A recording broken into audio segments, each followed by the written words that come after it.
Hello friends, welcome to all of you. Jeevan education में एक बार फिर से आप सबका स्वागत है। जैसा कि आप सबको पता है, हम कंटिन्यूअसली सेशन डिस्कस कर रहे थे और लास्टली काफ़ी टाइमिंग से हम कुछ स्पेशल सेशन डिस्कस कर रहे थे जो कि सीएचओ के लिए स्पेशल क्लासेस थी। यानी सीएचओ एग्जाम क्वालिफाई करने के बाद उनको जो ट्रेनिंग सेशन होता है 6 मंथ ड्यूरेशन का, उसके अंदर जो भी सिलेबस था उसको अपन सेशन को टारगेट करते हुए डिस्कस कर रहे थे और उम्मीद है सभी का सेशन और सभी ने जो सेशन देखे हैं, जो भी जीवन एजुकेशन के साथ जुड़ा है, बिल्कुल उनका रिजल्ट बिल्कुल पॉजिटिवली रहा है। इसी उम्मीद के साथ आज से हम एक नया स्पेशल सेशन और नया स्पेशल कोर्स स्टार्ट कर रहे हैं, जिसके अंदर सभी नर्सिंग हिस्ट्री का कोई भी एग्जाम हो, चाहे वो स्टेट लेवल से हो चाहे वो सेंट्रल लेवल से हो, कोई भी एग्जाम हो नर्सिंग हिस्ट्री का, हर एग्जाम को बेस लेकर, हर एग्जाम को बेस मानकर अपन एक नया कोर्स स्टार्ट कर रहे हैं जो कि कंटिन्यूअसली आपको इसी जीवन एजुकेशन के ऑनलाइन प्लेटफॉर्म पर देखने को मिलेगा। साथ ही अगर आप इस कोर्स से जुड़ना चाहते हैं तो मिशन एजुकेशन ऐप पर आपको जाना होगा, प्ले स्टोर पर वो अवेलेबल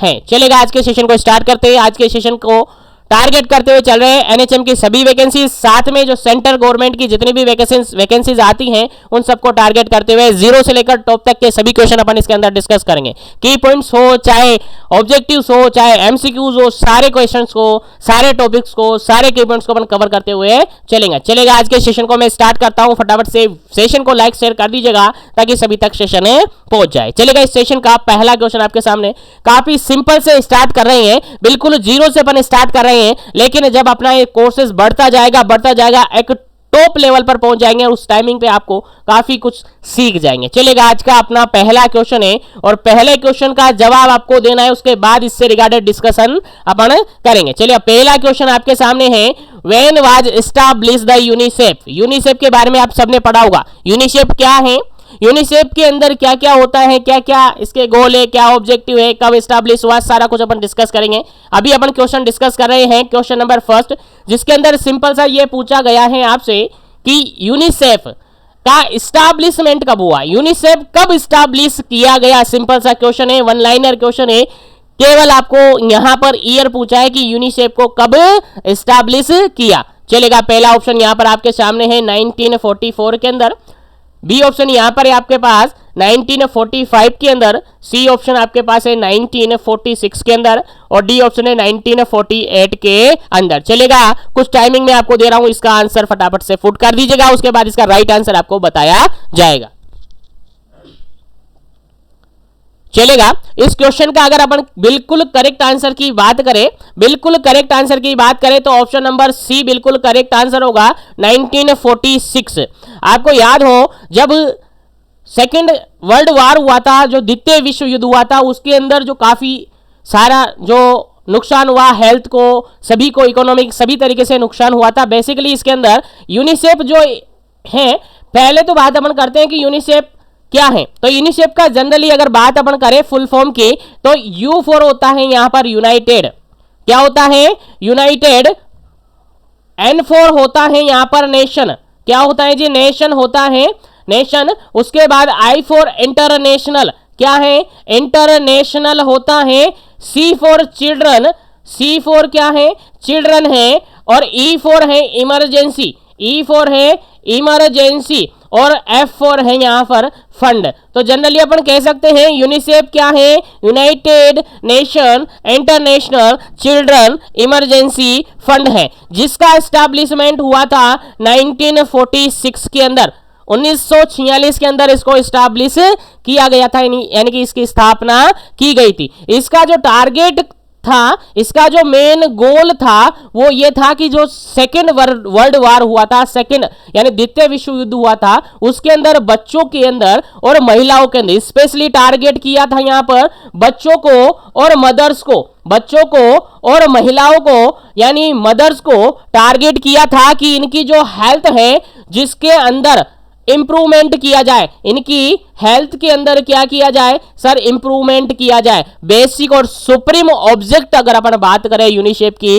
तो यही था सेकंड वर्ल्ड वार के बाद, द्वितीय विश्व युद्ध के बाद यूनिसेफ का एस्टैब्लिशमेंट किया जाना और उसका मेन गोल, पर्पजिव गोल जो रखा गया था वो यही रखा गया था कि जो बच्चे और मदर्स थी जिनकी हेल्थ को नुकसान हुआ है, उनको प्रिवेंट करना, प्रोटेक्ट करना और उनकी हेल्थ को बढ़ावा देना, ये इसका मेन पर्पस था। याद रखिएगा, यहां से क्वेश्चंस आपके एग्जाम में 100% पूछा जाता है। चलेगा, उम्मीद है समझ में आ गया होगा। तो फटाफट से कुछ की पॉइंट्स और डिस्कस कर लेते हैं यूनिसेफ से रिगार्डेड। सबसे मेन क्वेश्चन यहां पर एक और पूछा जाता है आपसे कि सर इसका हेडक्वार्टर कहां है, यूनिसेफ का हेडक्वार्टर कहां पर है, किस जगह यूनिसेफ का हेडक्वार्टर है। तो आपको याद रखना है सर, आपको याद रखना है न्यूयॉर्क के अंदर इसका हेडक्वार्टर है।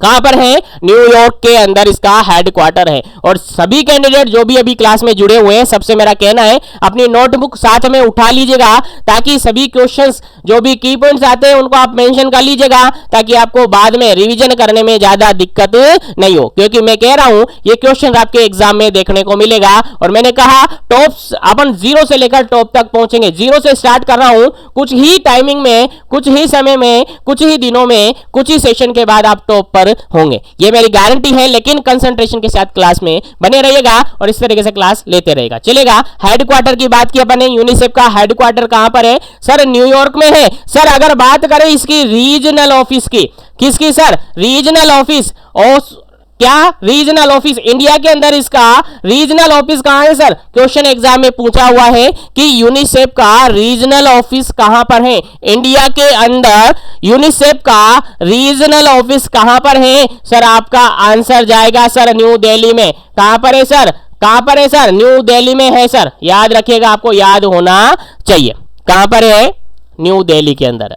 रीजनल ऑफिस, इंडिया का जो रीजनल ऑफिस है कहां पर है सर, न्यू दिल्ली में है, आपको याद होना चाहिए। मेन पर्पज आपको पता चल गया क्या है सर, इसका मेन पर्पज यही है कि मदर्स और चिल्ड्रन के हेल्थ को इंप्रूव किया जाना थ्रू आउट दी वर्ल्ड, पूरे वर्ल्ड के अंदर, पूरे विश्व के अंदर बच्चों के और महिलाओं के यानी माताओं की क्या करना है, हेल्थ को सुधारा जाए। आगे बात अपन करें तो इसके रिगार्डेड एक स्कीम भी बनाई थी, यूनिसेफ के रिगार्डेड एक स्कीम भी बनाई थी, अपन उसको भी यहीं पर डिस्कस कर लेते हैं ताकि यूनिसेफ का सुप्रस आप यहीं पर हो जाए। चलेगा, यहां पर देखिएगा यूनिसेफ, इसके अंदर एक स्कीम तैयार की गई थी, वो स्कीम क्या थी, उस स्कीम को अपन यहां पर देख लेते हैं। चलेगा, ये स्कीम थी सर गोभी, गोभी वो पत्ता गोभी वाली नहीं है, गोभी एक ट्रिक समझ लीजिएगा आप, गोभी एंड 3F स्कीम ये रखी गई थी। यूनिसेफ के रिगार्डेड एक स्कीम बनाई गई, जिस स्कीम को अपन गोभी प्लस 3F के नाम से जानते हैं। अब सर गोभी और 3F से क्या लेना देना, सर गोभी को आप लिखे ऐसे, गोभी को आप लिखे ऐसे, तो देखो G4 हो जाता है ग्रोथ चार्ट, क्या हो जाता है सर, ग्रोथ चार्ट हो जाता है। सर O4 हो जाता है यहां पर ORS, ORS बोले तो ओरल रिहाइड्रेशन, ORS बोले तो ओरल रिहाइड्रेशन हो जाता है। सर नेक्स्ट की बात करें B4 क्या होता है सर, ब्रेस्ट फीडिंग हो जाता है, क्या हो जाता है सर, ब्रेस्ट फीडिंग ये हो जाता है। सर आई की बात करें तो सर I4 हो जाता है इम्यूनाइजेशन, क्या हो जाता है सर, इम्यूनाइजेशन हो जाता है। सर ये 3F जो आपने पीछे लगाया है गोभी एंड 3F, ये क्या है सर, बात करते हैं F फर्स्ट, F सेकंड है और F थर्ड, 3 बार F है तो तीनों बार F का कुछ अलग मीनिंग है। चलेगा, पहला जो F यहां पर है वो होता है फीमेल एजुकेशन, क्या सर, सर फीमेल एजुकेशन है, फीमेल एजुकेशन है। सर सेकंड F का मतलब क्या है सर, सेकंड F का मतलब है सर फैमिली प्लानिंग, क्या सर, फैमिली प्लानिंग है। और थर्ड जो F है उसका मीनिंग है फूड सप्लीमेंट, क्या है सर, फूड सप्लीमेंट है। तो देखिएगा यूनिसेफ के अंदर जो स्कीम चालू की गोभी प्लस 3F, इसका जैसा कि मैंने अभी थोड़ी देर पहले आपको बताया था कि मेन गोल क्या रखा है सर, सर इसका मेन गोल ये रखा गया है कि चाइल्ड को, बच्चे को और उसकी मदर को सेफ रखा जाए, यानी उसकी हेल्थ को अच्छा रखा जाए, उसकी हेल्थ को बढ़ाया जाए। तो कैसे बढ़ाएंगे, उसी के तहत, उसी के अकॉर्डिंग ये स्कीम रखी गई है गोभी प्लस 3F, जिसके अंदर गोभी हो जाती है ग्रोथ चार्ट, यानी बच्चे की ग्रोथ चार्ट को मेंटेन रखना है, ग्रोथ चार्ट को मॉनिटरिंग करते रहना है, चेकआउट करते रहना है। उसके अलावा बच्चों के अंदर ORS ओरल रिहाइड्रेशन अवेलेबल होना चाहिए, बच्चे रिहाइड्रेट होने चाहिए, डिहाइड्रेट नहीं होने चाहिए, क्योंकि जनरली आप सबको पता है डायरिया आपने सुना है, डायरिया से काफी सारे बच्चों की डेथ हो जाती है, तो इसको मेंटेन रखना है। उसके अलावा सर ब्रेस्ट फीडिंग इंपोर्टेंट की पॉइंट्स मान के चलेगा, काफी इंपोर्टेंट है, यहां से क्वेश्चन पूछा जाता है ब्रेस्ट फीडिंग से रिगार्डेड, आगे अपन डिस्कस करेंगे। उसके अलावा नेक्स्ट है इम्यूनाइजेशन, मस्ट है, इम्यूनाइजेशन भी होना चाहिए। ये तीनों बेसिकली अगर अपन बात करें तो ये बच्चे के लिए होगा, किसके लिए सर? चिल्ड्रन के लिए, चाइल्ड के लिए ये स्कीम है। अब बात करें 3F की, तो 3F में देखिएगा पहला F है यहां पर family education, sorry female education. अब फीमेल है यानी महिला है यानी मदर है, उसको एजुकेशन प्रोवाइड की जा रही है, तो वो सब चीजों से एजुकेटेड रहेगी और अपनी हेल्थ को वो सही रख पाएगी। उसके अलावा फैमिली प्लानिंग यहां पर है, फैमिली प्लानिंग से रिगार्डेड हर एजुकेशन आप फैमिली को दीजिएगा, मदर को दीजिएगा, उनकी हेल्थ में काफी इंप्रूवमेंट रहेगा। फैमिली प्लानिंग से रिगार्डेड सारे कॉन्ट्रासेप्टिव मेथड्स हैं, स्पेसिंग मेथड्स है, परमानेंट मेथड है, सब कुछ अवेलेबल करवाइएगा फैमिली को, ऑटोमेटिकली इंप्रूव होगी हेल्थ। उसके अलावा फूड सप्लीमेंट भी फीमेल को प्रोवाइड करवाइएगा, बच्चे को प्रोवाइड करवाइएगा, उनकी हेल्थ में ऑटोमेटिकली क्या होगा जी? इंप्रूवमेंट होगा। और जहां तक मुझे लगता है इस क्वेश्चन से रिगार्डेड कोई भी क्वेश्चन अगर आता है तो इजीली आप सॉल्व कर पाएंगे, क्योंकि क्वेश्चन से रिगार्डेड, यूनिसेफ से रिगार्डेड काफी कुछ मैंने आपको डिस्कस कर लिया है, बता दिया गया है। चलिएगा आगे बढ़ते हैं, लेकिन वीडियो को लाइक शेयर नहीं किया तो लाइक शेयर जरूर कीजिएगा। और जो भी कैंडिडेट क्लास में पहली बार विजिट कर रहा है, चैनल पर प्लेटफॉर्म पर पहली बार आ रहा है, तो वो देखकर जाएगा नहीं, क्योंकि इस प्लेटफॉर्म पर आपको काफी कुछ अवेलेबल होगा और एक 0 से लेकर टॉप लेवल तक के क्वेश्चंस आपको यहां पर अवेलेबल करवाए जाएंगे। तो चैनल को सब्सक्राइब करके बेल आइकन कॉल पे प्रेस कर लीजिएगा, ताकि इसी तरीके से कंटिन्यू सेशन में आप जुड़े रहेगा। चलेगा नेक्स्ट क्वेश्चन की बात अपन कर लेते हैं। सेकंड नंबर क्वेश्चन है, सेकंड नंबर क्वेश्चन काफी इंपॉर्टेंट है, देखिएगा। Integrated child development service scheme, जिसको जनरली आपने शॉर्ट फॉर्म में देखा होगा ICDS, was started in which year. यहां पर एक बार फिर से ईयर आपसे पूछा गया है। एक ICDS जिसका फुल फॉर्म भी आपको अवेलेबल करवा दिया गया है, integrated child development service scheme. जो ये स्कीम है वो कब स्टार्ट की गई है? आंसर आपको देना है, फटाफट से आंसर देना है। पहला ऑप्शन यहां पर है 1965, सेकंड ऑप्शन है 1975, थर्ड ऑप्शन है 1985 और फोर्थ ऑप्शन है यहां पर 1995। फटाफट से आंसर पुट कीजिएगा, क्या इसका करेक्ट आंसर है? यूनिसेफ के रिगार्डेड क्या करेक्ट आंसर होगा? सॉरी यूनिसेफ नहीं, ICDS यानी कि integrated child development service scheme जो है वो कब स्टार्ट की गई है? पहले इसका आंसर आप बताइएगा, उसके बाद अपन आगे बढ़ेंगे।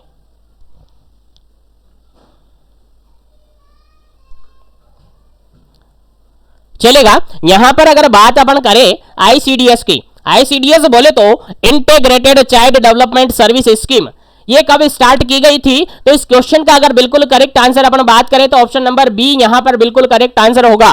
1975 1975 के अंदर ICDS प्रोग्राम है जो कि स्टार्ट किया गया था, लॉन्च किया गया था। और जनरली अगर बात करें तो ये 2 अक्टूबर को लॉन्च किया गया था, 2 अक्टूबर, तो 2 अक्टूबर 1975 में ये लॉन्च किया गया था। अब सर बता दीजिएगा सर इसके अंदर क्या क्या था? सर इसके अंदर मेन बात अपन करें तो ICDS के अंदर अगर बात करें, वर्किंग वर्कर है वो कौन होता है? तो सबसे पहले आपको याद होना चाहिए, आंगनवाड़ी जो कार्यकर्ता होती है या आंगनवाड़ी वर्कर होती हैं, वो ICDS के अंदर आती हैं। क्वेश्चन आपसे एग्जाम में पूछा गया है प्रीवियसली जो नर्सिंग कॉम्पिटिटिव एग्जाम हुए हैं उनके अंदर पूछा गया है कि जो आंगनवाड़ी वर्कर होता है वो किस प्रोग्राम के अंडर आता है? किसके अंडर आता है? यूनिसेफ के अंडर आता है, ICDS के अंडर आता है, या फिर WHO या फिर NRHM? इस तरीके से ऑप्शन आपको मिलेंगे। तो आपका आंसर कहां जाएगा? सर हमारा आंसर जाएगा सर ICDS स्कीम और ICDS प्रोग्राम के अंदर अपन कहे तो आंगनवाड़ी वर्कर शामिल होता है। याद रखिएगा, भूलना नहीं है। क्या याद रखना है? भूलना नहीं है, आपको याद रखना है। उसी के अलावा अगर बात करें तो ये ICDS है, RCH जो प्रोग्राम है, RCH बोले तो रिप्रोडक्टिव चाइल्ड हेल्थ प्रोग्राम है उसके अंदर।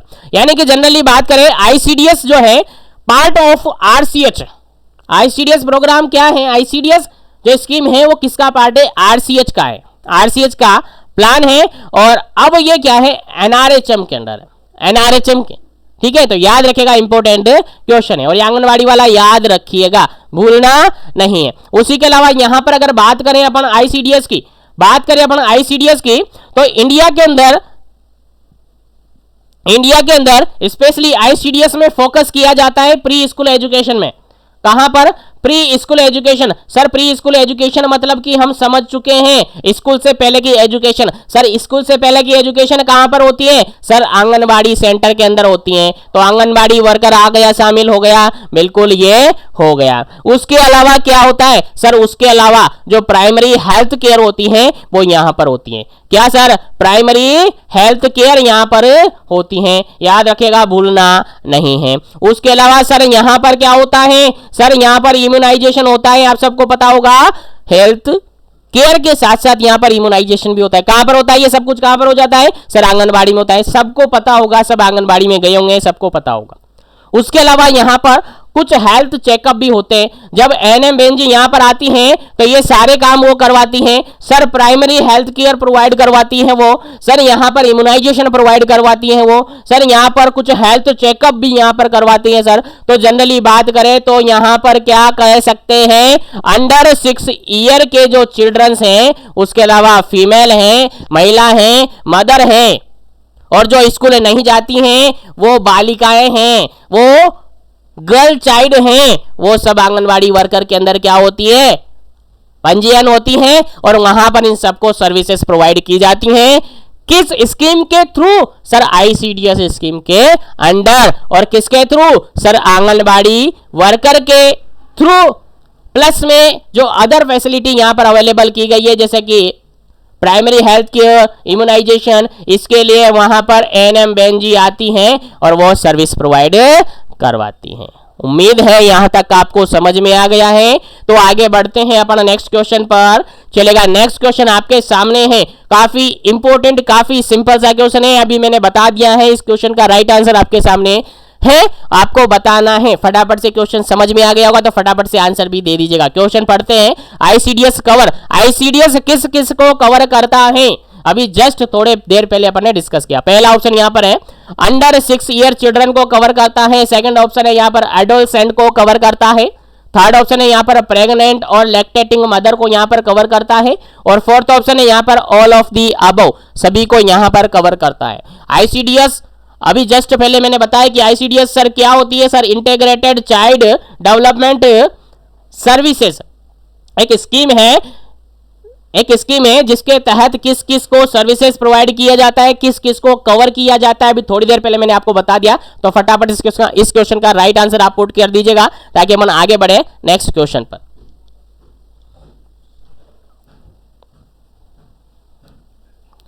चलेगा, यहां पर अगर बात अपन करें तो ऑप्शन नंबर डी सभी को पता है, ऑप्शन नंबर डी बिल्कुल करेक्ट आंसर है। देखिएगा, ऑप्शन नंबर ए बात अपन करें तो अंडर 6 ईयर चिल्ड्रन, और अंडर 6 ईयर चिल्ड्रन मतलब कि 5 साल तक के बच्चे, यानी अप टू 5 ईयर के जो चिल्ड्रन हैं वो कहां पर रहते हैं, सर आंगनवाड़ी में पंजीयन होते हैं। आंगनवाड़ी में पंजीयन होते हैं तो बिल्कुल इसके अंदर आएंगे, बिल्कुल आएंगे। सर एडोलसेंट गर्ल्स इसके अंदर आएगी क्या, हाँ सर इसके अंदर एडोलसेंट गर्ल्स आ सकती हैं, जो स्कूल भी नहीं जाती है, घर में रहती हैं, गांव में रहती हैं, वो सब कहाँ जाती है, सर इसके अंदर आ जाती है। उसके अलावा sir pregnant ladies, lactating mother इसके अंदर आती हैं, बिल्कुल आपको याद होना चाहिए। तो pregnant lady, lactating mother, adolescent girls, उसके अलावा अप टू 6 ईयर या 5 ईयर यानी अंडर 6 ईयर चिल्ड्रन किसके अंडर आते हैं, सर आईसीडीएस के अंडर आते हैं। तो इस क्वेश्चन का राइट आंसर आपका हो जाता है option number D, all of the above clear answer है। चलिएगा आगे बढ़ते हैं नेक्स्ट क्वेश्चन पर।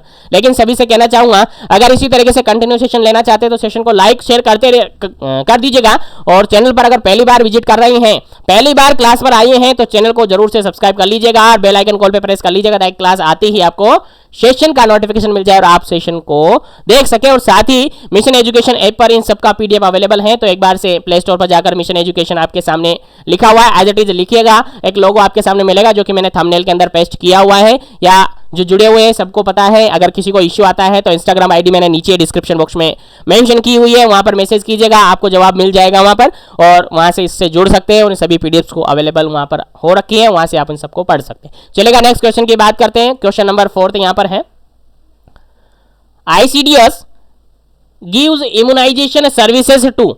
देखा, सिंपल सा क्वेश्चन यहां पर है कि आईसीडीएस जो है एक स्कीम, मैंने बताया आपको, आईसीडीएस एक स्कीम है जिसके अंदर किस किस को इम्यूनाइजेशन सर्विसेज प्रोवाइड की जाती है। उम्मीद करता हूं सभी को आंसर पता होगा क्योंकि अपन डिस्कस कर चुके हैं, तो फटाफट से टाइम वेस्ट नहीं करेंगे, इस क्वेश्चन का राइट आंसर आपको बताना है। पहला ऑप्शन यहां पर देखिएगा, children below 6 year. Second option यहां पर देखिएगा, pregnant and lactating mother.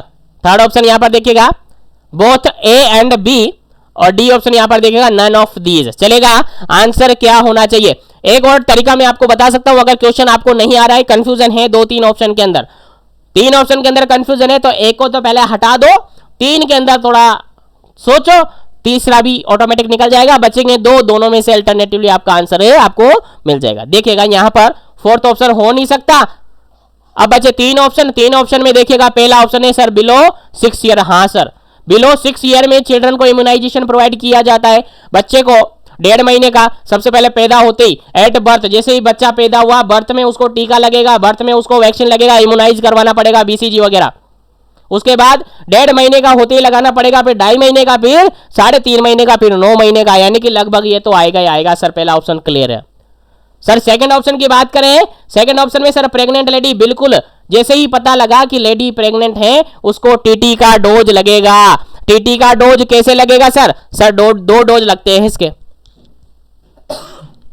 Sir pregnant lady को, यानी एक एएनसी आती है, एएनसी एंटीनेटल चेकअप के अंदर, तो अपन बात करते हैं तो उसको 2 डोज लगते हैं। 2 डोज किसके लगते हैं सर? टिटनस टॉक्सोइड के, टीटी के 2 डोज लगते हैं सर, फर्स्ट और सेकंड। सर फर्स्ट और सेकंड कैसे लगता है? तो फर्स्ट और सेकंड ऐसे लगता है, देखिएगा। पहला टीका जैसे ही पता लगा कि लेडी प्रेग्नेंट है, आंगनबाड़ी में गई, आंगनबाड़ी में आईसीडीएस के अंदर आंगनबाड़ी चलती है, आंगनबाड़ी में गई, आंगनबाड़ी कार्यकर्ता और आशा वहां पर अवेलेबल होती है, आशा उसका कार्ड बना देती है। अगर आशा अवेलेबल नहीं है, कार्यकर्ता भी बना सकती है, लेकिन उस टाइमिंग पे अगर वहां पर एनएमएनजी आती है, तो एनएमएनजी जिस दिन आती है, सोमवार या गुरुवार उनको फिक्स रहता है, उस टाइमिंग पे उसका कार्ड बन जाता है और उसको टीटी का फर्स्ट टीका लग जाता है। सर अब दूसरा कब लगेगा सर? इसके 1 मंथ के बाद, 1 महीने बाद, और 1 महीने बाद सर बात करें तो 28 दिन के बाद जस्ट लगा सकते हैं। यानी पहले टीके से दूसरे टीके को लगाने में कम से कम 28 दिन का गैप होना चाहिए। सॉरी, कितना गैप होना चाहिए सर? सर 28 दिन का गैप होना चाहिए। और अप्रोक्सीमेटली अपन जनरली ये कहते हैं कि लेडी जैसे कि मान के चलेगा आज उसको टीका लगाए, आज मान के चलेगा 15/10 और 2022 है, आज टीका लगाए, तो अपन उस लेडी को कहेंगे कि इस 15 तारीख, आज अगले महीने की 15 तारीख के बाद जब भी आपको टाइम मिलता है या जब भी यहाँ पर वैक्सीनेशन होता है सेंटर पे, आप आ जाइएगा कार्ड लेके, आपको दूसरा टीका लग जाएगा। जनरली ये कहते हैं कि 1 महीने बाद लगाना है, लेकिन अगर बात करें अपन फिक्स टाइमिंग की तो एटलीस्ट 28 दिन का, 28 डेज का गैप होना चाहिए। अब आप में से कोई क्वेश्चंस करेंगे सर यहाँ पर बूस्टर भी लगता है? सर हमने तो बूस्टर भी सुना है। सर टीटी बूस्टर भी लगता है? हाँ सर टीटी बूस्टर भी लगता है। सर कैसे लगता है TT booster? Sir TT booster ऐसे लगता है, लेकिन उससे पहले मैं बता दूं टीटी का जो डोज होता है कितना होता है सर? 0.5 ml होता है। टीटी का जो डोज होता है वो 0.5 ml का होता है, और 0.5 ml डोज जो लगता है कैसे लगता है? रूट क्या होता है? टीटी का जो डोज है वो 0.5 ml लगता है और आईएम रूट से लगता है, डायरेक्टली इंट्रा मस्कुलर रूट से ये लगता है। डेल्टोइड मसल पर इजीली इसको लगा सकते हैं, याद रखेगा। अब बात कर लिया अपन ने टीटी फर्स्ट की। टीटी फर्स्ट जैसे ही पता चला लेडी प्रेग्नेंट है, उसको टीटी फर्स्ट लगाया जा सकता है। ऐसा नहीं हो 3 महीने से पहले लगाओ, 6 महीने बाद लगाओ, ऐसा कुछ भी नहीं। जैसे पता लगा एज सुन एज अपन उसको लगा सकते हैं। सेकंड टीटी की बात करें तो 1 महीने बाद, यानी कि 28 डेज बाद, कम से कम कितना गैप होना चाहिए सर? 28 दिन का यानी 4 वीक का गैप वहां पर होना चाहिए। सभी को पता है, मैंने अच्छी तरीके से समझा रखा है। सेम वैक्सीन को अगर अपन एडमिनिस्टर कर रहे हैं तो एटलीस्ट 4 वीक का गैप यानी कि 28 दिन का गैप वहां पर होना चाहिए। यानी जनरली अपन बात करें तो 1 महीने का गैप होना चाहिए। अब आप कहते हैं कि सर यहाँ पर टीटी बूस्टर भी हमने सुना है और हमने किसी महिला का कार्ड भी देखा था सर, उसमें टीटी बूस्टर भी लगाया हुआ था। तो सर टीटी बूस्टर कैसे लगेगा? तो टीटी बूस्टर ऐसा नहीं है कि टीटी फर्स्ट लगा, टीटी सेकंड लगा और टीटी थर्ड यानी बूस्टर के रूप में लगा। नहीं, ऐसा नहीं होता है। ऐसा होता है, देखिएगा मैं बताऊं आपको। जैसे कि मान के चलेगा कोई महिला है, एक महिला थी पहले, वो प्रेग्नेंट हुई, एक महिला जो है प्रेग्नेंट हुई, प्रेग्नेंट होने के बाद बेबी डिलीवर्ड हुआ। इसको पहले जब ये प्रेग्नेंट हुई तो टीटी कितने लगे सर? फर्स्ट और सेकंड दोनों लगाए गए थे। अब ये लेडी देखिएगा, यही सेम लेडी बिफोर 3 ईयर, 3 साल से पहले ही ये दूसरी बार प्रेग्नेंट हुई है। 3 साल से पहले यानी जनरली बात करें कि अगर उसका बच्चा जो बेबी है अभी 3 साल का नहीं हुआ है और अभी लेडी फिर से प्रेग्नेंट होती हैं तो फिर उसको सिंगल डोज लगेगा टीटी का और उसको टीटी का बूस्टर डोज अपन काउंट करते। क्या सर? टीटी का बूस्टर डोज यहां पर एक ही डोज लगेगा, 2 बार डोज नहीं लगेंगे। यानी जो डोज लगेगा वो बूस्टर डोज के नाम से जाना जाएगा। सर कैसे कैलकुलेट किया? सर ऐसे कैलकुलेट किया कि प्रीवियसली लेडी प्रेग्नेंट हुई है, बेबी की डिलीवरी हुई, अब दूसरी बार वो प्रेग्नेंट हुई है और उसका बेबी जो प्रीवियसली बेबी हुआ है वो 3 साल का नहीं हुआ है, 3 ईयर का नहीं हुआ है, तो उसको डायरेक्टली बूस्टर डोज लिया जाएगा। सर डोज क्या होगा? सर डोज सेम रहेगा, वही 0.5 ml। सर रूट क्या रहेगा? सर रूट भी सेम रहेगा, IM रूट रहेगा, वही डेल्टोइड मसल्स पर अपन लगा सकते हैं। तो उम्मीद करता हूं समझ में आ गया होगा, पूरा घोल के पिला दिया है। यहां से भूलना नहीं है, क्वेश्चन आपके एग्जाम में रिपीटेडली पूछा जाता है।